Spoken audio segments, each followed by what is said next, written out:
खूबे गटा गटा जवन तू करबा कला छाता पटा अच्छा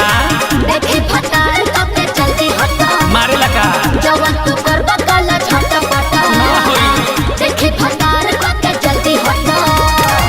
हमरा से जल्दी हो खबे ना करे अरे काहे हो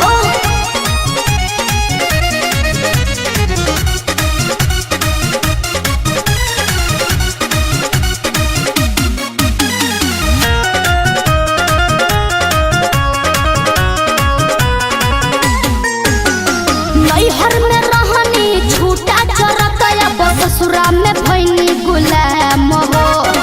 एही जगह हो देख ली तो हो जाई बाबा दा नाम हो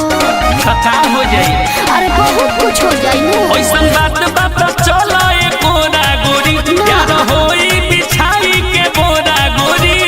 हो ना जाए कोरा ना देरी मुहवा तू फेरी ढेरे ना बोला रानी अब तू फटा फटा जवन तू करबा कला छाता पटा हां देखे फटार कपे जल्दी हटा का हो जाई जवन तू करबा कला छाता पटा अच्छा देखे फटार कपे जल्दी हटा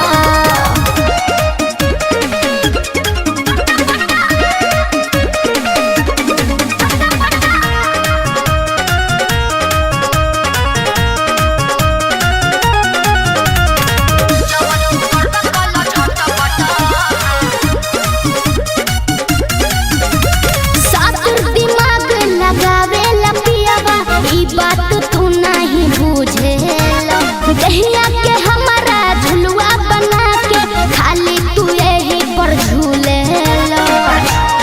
हमरा इहे निमन लगेला तनी बुझो ना शुभम के फील गोरी ऐसे तू रो ना आलम के दिल गोरी अरे मजबूरी हुआ हो बताइयारी खाला बरारी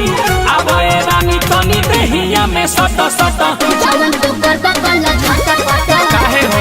देखे फटार कपे जल्दी हटा तनी समय दो जवन तू करबा कला छाता पटा देखे फटार कपे जल्दी हटा काहे दे डालू हो काहे ला जालू हो हमरा के देखी रानी खूबे चोनालू हो जाते ससुरावा ओ गइलू दूरावा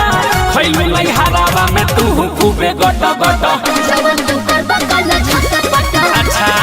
देखे फटार कपे जल्दी हटा मारे लगा जवन तू करबा कला छाता पटा ना होई देखे फटार कपे जल्दी हटा